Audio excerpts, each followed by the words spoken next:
তখন আর কি অটোমেটিকলি হচ্ছে লাইন সার্কিট অফ হয়ে যাওয়া, ডিসকানেক্ট হয়ে যাবে।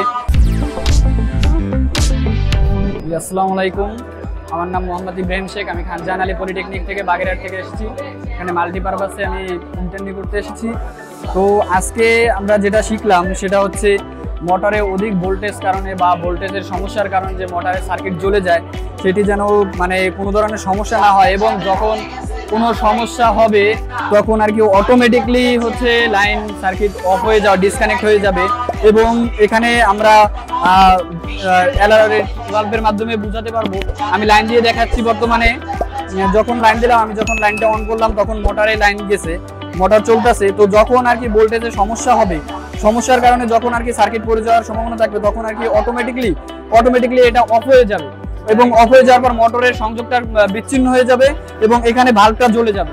তখন আমরা বুঝতে পারবো লাইনে হয়তো ওভারলোড হয়েছে বা কোনো সমস্যা হয়েছে। তো এই কাজটাই শিখছি আমরা। ধন্যবাদ সবাইকে, দোয়া রাখবেন আমাদের জন্য।